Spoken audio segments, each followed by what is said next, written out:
нам показаны люди, которые иногда ведут себя хуже, чем демоны.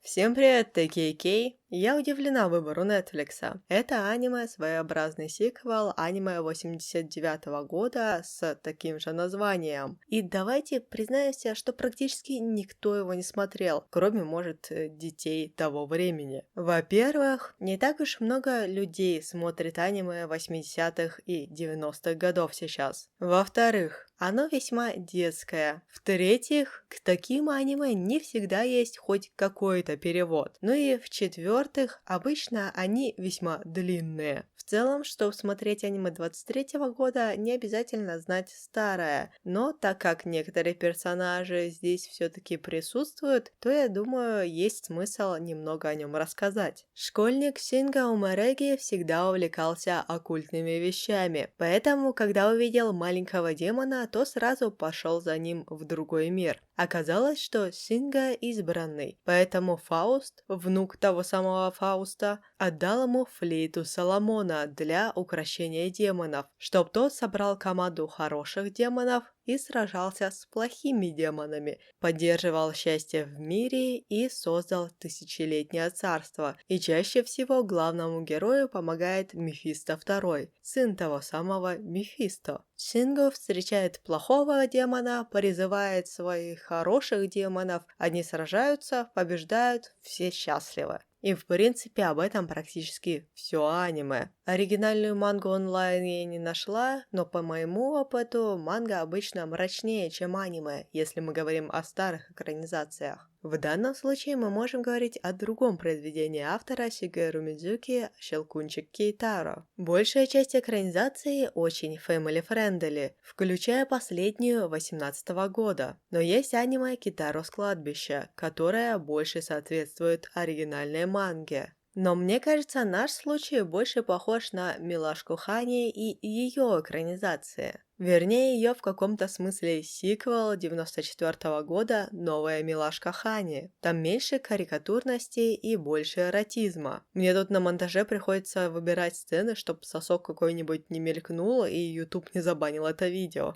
В случае с Дьяволенком вместо откровенности здесь кровь, смерть и поедание сердец. Ну и наконец давайте уже обсудим то, ради чего мы сегодня собрались. Главный герой Ичиро Умареги – приемный сын предыдущего Дьяволенка Синга. Вместе с сыном Мефисто II, Мефисто III, с фантазией в этой семье, конечно, как-то не особо. У него что-то вроде агентства по сверхъестественным делам. К ним обращаются люди, чтобы разобраться со всякой нечистью. Но также Ичиро пытается вспомнить, что было в его жизни до того, как Синга взял его к себе. Ичиро немного dead inside. Это больше связано с его воспитанием в детстве до Синга. У него нет эмпатии, он не понимает ценности семьи и дружбы, ко всем относится холодно и никому не доверяет. Долг Дьяволенка – это построение счастья для всех, что сложно, если у тебя нет понимания даже своего счастья. Мефисто III – его полная противоположность. Он сын Мефисто II и младшей сестры Синга. Я бы называть его просто Мефисто, потому что о его отце мы особо говорить не будем. Так как Мефисто только полудемон, то он не может использовать все силы, которые доступны обычным демонам. Но призыв Ичиро помогает повысить его уровень. Это одна из причин, почему они работают в команде. Мефисто считает Ичиро другом, но эта дружба кажется безответной. Мефисто сопереживает приходящим к ним клиентам, объясняет Ичиро некоторые нюансы человеческих сердец, верит в доброту и дружбу. Это интересный контраст персонажей, учитывая то, что Ичиро человек, а Мефисто демон.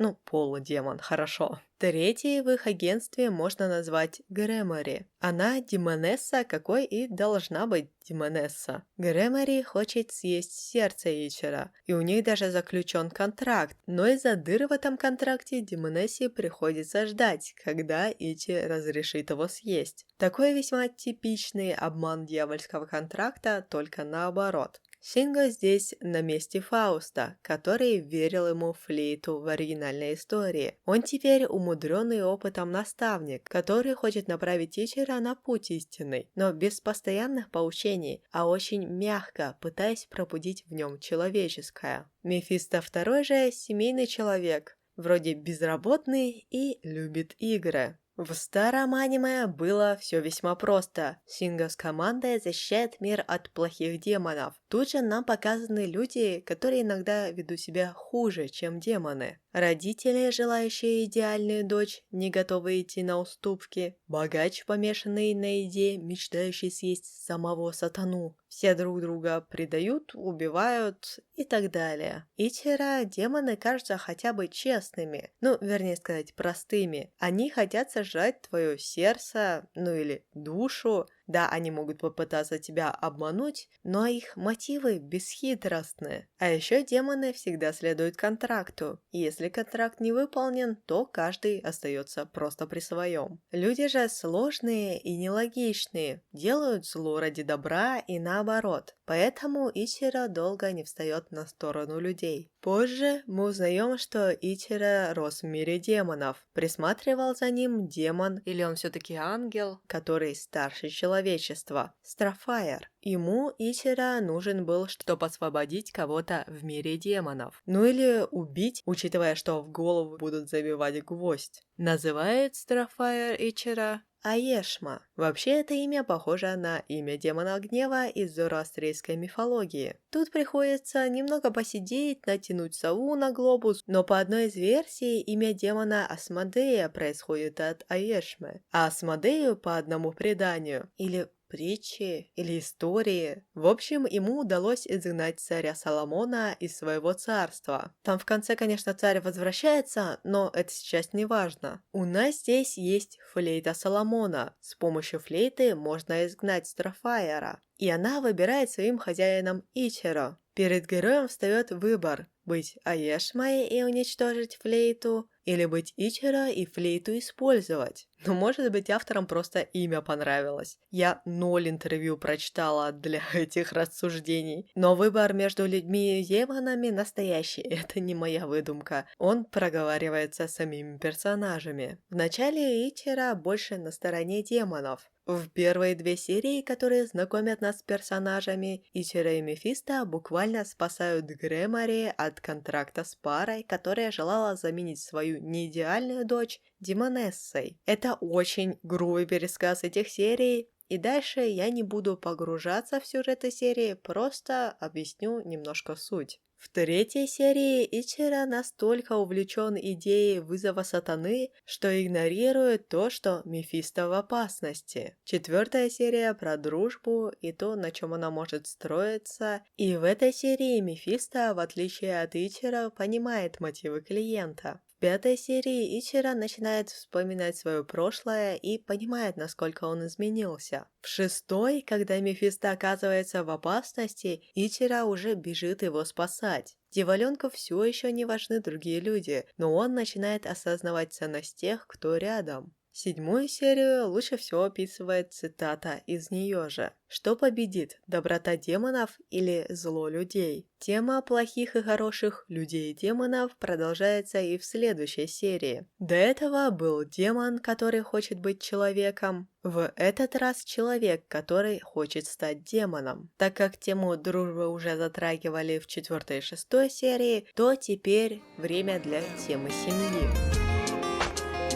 В конце 8-й серии она началась в виде уж совсем абьюзивной семьи, в 9-й эгоистичный отец, ушедший за хлебом, а в 10-й Ичиро наконец понимает, что дорожит своим приемным отцом. Для него Синго и правда стал семьей, и последние 2 серии даны на то, чтобы Ичиро наконец выбрал сторону. И если все серии шли логично и перекликались друг с другом, то с концовкой все немного сложнее. Нам так и не объяснили, кто запечатан в мире демонов. В одном ревью, которое мне попалось, когда я пыталась найти ответ на этот вопрос, было написано, что это ангел. Но в этом же ревью было сказано, что Ичиро должен был вытащить гвоздь. Явно он должен был его забить в голову этому так называемому ангелу. Также там есть несколько других фактических ошибок и информация, источник которой мне непонятен. Может быть, это часть Старфайра, из-за которой его силы ограничены, или жертва для какого-то ритуала. Старфайр говорит что-то об освобождении душ от их тел. А возможно, это просто своеобразный МакГаффин. В смысле, он нужен для сюжета, но не важен сам по себе. Может быть, это я что-то упустила, или перевод, который мне попался, что-то не договаривает. В общем, если вы знаете и поняли, кто это, расскажите мне. В конце у нас вроде бы хэппи-энд, Старфайр повержен, все живы-здоровы, но так как Грэмори вроде выполнила свою часть контракта, принесла Ичиро знания, как запечатать Старфайра, то она пришла за своей платой, за сердцем Ичиро. Она пытается забрать его сердце, но Ичиро открывает глаза и улыбается. Это последняя сцена. Занавес. Он уже много раз обманывал ее с контрактом, и, видимо, в этот раз ему тоже удалось обвести ее вокруг пальца. Но как? Почему это случилось? Здесь у меня есть несколько версий. Первая, прошлый контракт не выполнен полностью, поэтому новый не работает. Вторая, в третьей серии Сатана говорит, что следующей своей целью он выбрал сердце Ичиро. А так как он повелитель ада, то сильнее и важнее Грэмори. И третья моя теория. Последний запрос Ичиро Грэмори был «Помоги мне запечатать Старфайра». Может быть, вместо того, что было написано в свитке, Ичиро воспользовался своими силами, поэтому контракт не считается выполненным. Нам не говорят и не показывают, что было написано в этом свитке. Да, некоторые персонажи, конкретно Сатана, упоминают, что для того, чтобы победить Старфайра, нужно его воплотить в физической форме. Ичиро вроде бы произносит какое-то заклинание, которое что-то делает. Оно ли было написано в свитке? Не оно, я не знаю. Также Ичиро говорил что-то о превращении в демона, чтобы победить Старфайра. Но под конец кровь у него все-таки красная, а не синяя, как это бывает у демонов. Поэтому главный герой, видимо, все же остался человеком. Если нового сезона не будет, то мы можем только гадать. А вы что думаете? Графон мне здесь нравится. Это непривычная, более современная аниме-стилизация, а та, которая была в старом аниме. На мой взгляд, с этим поработали отлично. Плюс с такой стилизацией незаметные какие-то мелкие косяки. Темные и немного приглушенные цвета помогают создать мрачную атмосферу. Нужно отметить, что в этой стилизации жуткие сцены, убийства, например, смотрятся совсем несерьезно, поэтому как ужасы это аниме не работает. И, конечно, CGI здесь вообще не смотрится. Но, с другой стороны, его мало, так что есть возможность не обращать на него внимания. Зацепила меня в этом аниме и работа со звуком. Основная тема мне напоминает старые аниме об оккультизме или о чем-то подобном. В общем, она прекрасна, но и Бейки здесь тоже отлично работает. Ну и просто пример пары моментов, которые мне запомнились по звуку. Первая серия, когда Ичиро обследует комнату, музыка медленно нагнетает атмосферу. Потом он заглядывает под кровать, видит демона,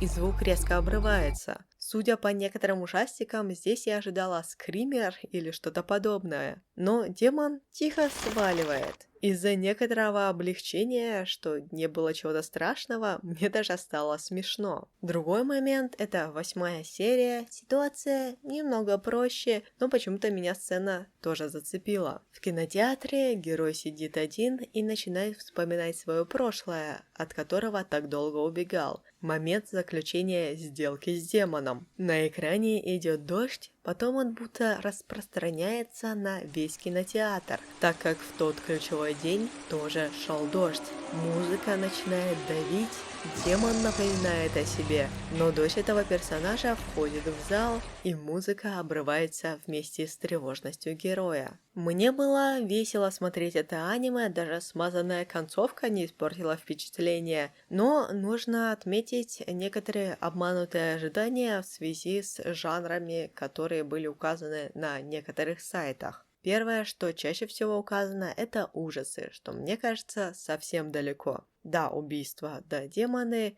но страха ноль. Да и не пытается это аниме нас пугать. И, как я уже упоминала, стилизация не особо к этому располагает. Где-то я также видела упоминание детектива, и да, главные герои иногда что-то расследуют, но самого процесса расследования и разгадки загадок нет. Либо мы знаем с самого начала, кто преступник, либо Ичиро все разгадывает своей холодной логики, не вовлекая нас в этот процесс. Триллер уже более похож на правду, саспенса здесь достаточно. И если вы любите мистику, то, мне кажется, Дьяволенок вам должен понравиться. Вот такие мои мысли по поводу этого аниме. И как всегда, всем спасибо за просмотр. Увидимся в моем следующем видео. Пока-пока!